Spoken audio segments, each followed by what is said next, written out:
Perkenalkan, nama saya Yohana Oktaria Sinaga dari kelas 8B. Di sini saya akan membuat video presentasi kedaulatan Allah bagi alam dan lingkungan. Dalam iman Kristen, Allah adalah pencipta dan penguasa alam semesta.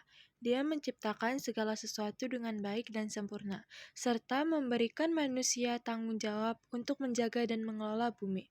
Namun, karena dosa, hubungan antara manusia dan alam menjadi rusak. Banyak orang yang menyalahgunakan alam demi keuntungan pribadi, menyebabkan pencemaran lingkungan, bencana alam, dan bahkan perubahan iklim. Di bab ini, mengajak kita untuk menyadari bahwa alam adalah milik Allah, dan sebagai umat Kristen, kita bertanggung jawab untuk menjaga dan merawatnya. Diberi tanggung jawab sebagai penata layan bumi, tetapi banyak yang lalai sehingga menyebabkan kerusakan lingkungan. Materi yang akan kita bahas yang pertama adalah Allah sebagai pencipta dan pemeliharaan alam. Allah menciptakan dunia dengan penuh kasih. Tertera dalam Kejadian 1 ayat 1-31. Dijelaskan bagaimana Allah menciptakan alam semesta ini dalam 6 hari dan menyatakannya sebagai sesuatu yang baik. Dia menciptakan langit, bumi, laut, tumbuhan, hewan, serta manusia sebagai ciptaan yang paling istimewa. Namun, Allah tidak hanya menciptakan, tetapi juga memelihara dan mengatur alam. Tertera dalam Mazmur 104 ayat 10-30. Dijelaskan dalam ayat tersebut bagaimana Allah menyediakan makanan bagi hewan, mengendalikan siklus air, dan menjaga keseimbangan ekosistem. Ini menunjukkan bahwa Allah masih terus bekerja dalam alam semesta dan tidak membiarkan begitu saja. Karena itu, manusia harus menghormati Allah dengan menjaga ciptaannya. Merusak alam berarti tidak menghargai karya Allah. Materi yang akan kita bahas yang kedua adalah manusia sebagai penata layan alam.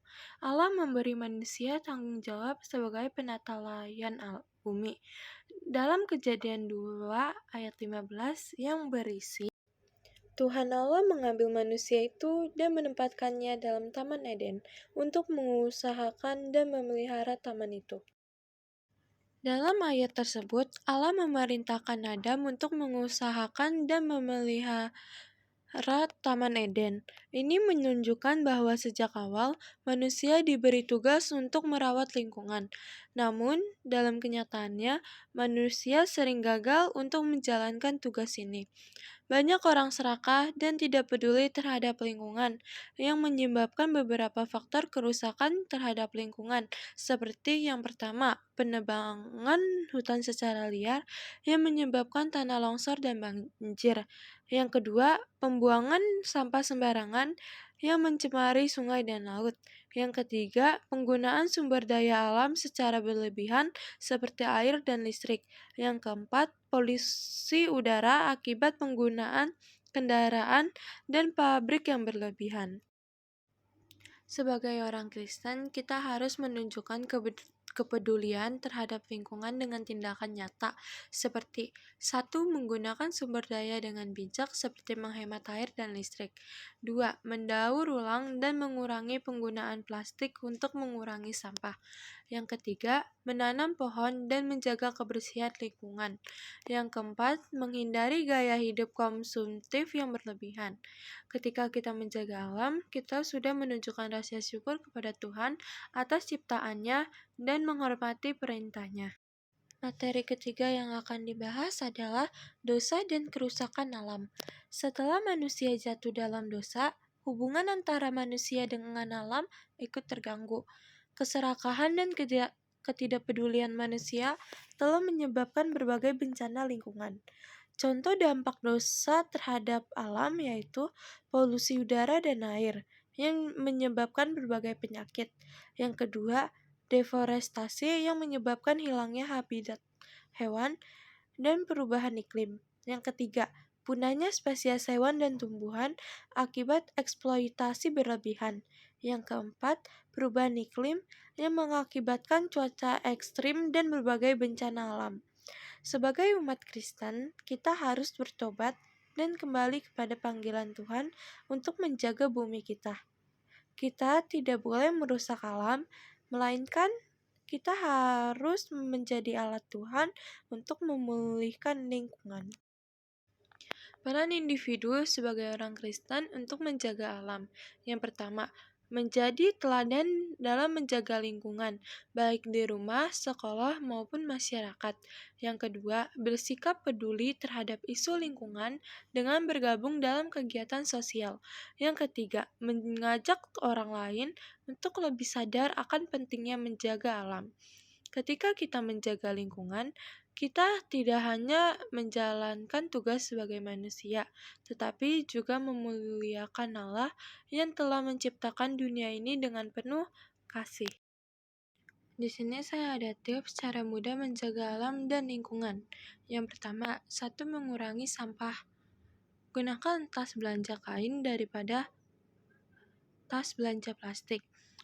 Pilih produk dengan kemasan minimal atau ramah lingkungan.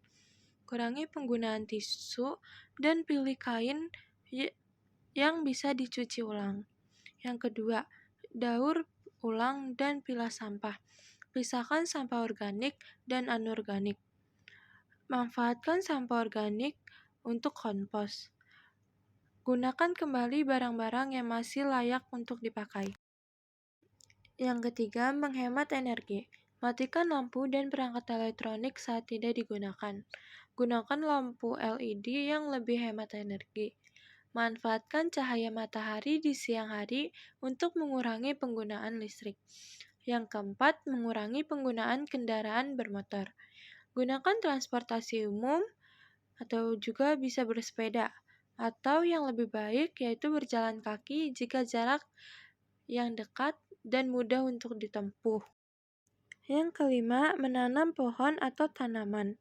Buat taman kecil di rumah atau tanam tanaman dalam pot.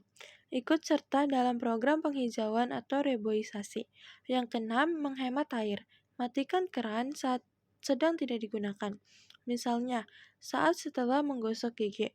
Gunakan air bekas cucian beras atau sayur untuk menyiram tanaman. Perbaiki kebocoran air untuk menghindari pemborosan. Yang ketujuh, menggunakan produk ramah lingkungan. Pilih produk yang berbahan alami dan tidak merusak lingkungan. Kurangi penggunaan bahan kimia berbahaya dalam pembersih rumah. Menjaga lingkungan adalah tanggung jawab kita bersama. Dengan langkah-langkah sederhana yang konsisten, kita bisa menciptakan perubahan besar untuk bumi, agar bumi bisa lebih bersih dan sehat. Mulai dari diri sendiri, ajak orang sekitar, dan jadikan gaya hidup ramah lingkungan sebagai kebiasaan. Karena setiap tindakan kecil yang kita lakukan setiap hari akan berdampak besar bagi generasi mendatang. Sangat mudah kan cara menjaga alam dan lingkungan? Kesimpulan dari materi ini adalah Allah adalah pencipta dan pemelihara alam, sehingga manusia harus menghormati dan menjaga ciptaannya. Manusia diberi tanggung jawab sebagai penata layan bumi, tetapi banyak yang lalai sehingga menyebabkan kerusakan lingkungan. Dosa telah membawa kehancuran bagi alam, tetapi sebagai orang Kristen, kita dipanggil untuk memulihkan dan menjaga lingkungan. Gereja dan setiap individu Kristen memiliki peran penting dalam menjaga dan melestarikan alam sebagai bentuk ketaatan kepada Allah. Dengan menjaga alam, kita telah menunjukkan bahwa kita menghargai ciptaan Tuhan dan hidup sesuai dengan kehendak-Nya. Ini adalah materi kedaulatan Allah bagi alam dan lingkungan. Jika masih ada yang kurang mengerti dan kurang paham mengenai materi yang telah saya jelaskan, kalian bisa bertanya. Dan maaf jika ada salah kata dalam setiap materi yang saya jelaskan. Shalom semuanya, Tuhan Yesus memberkati.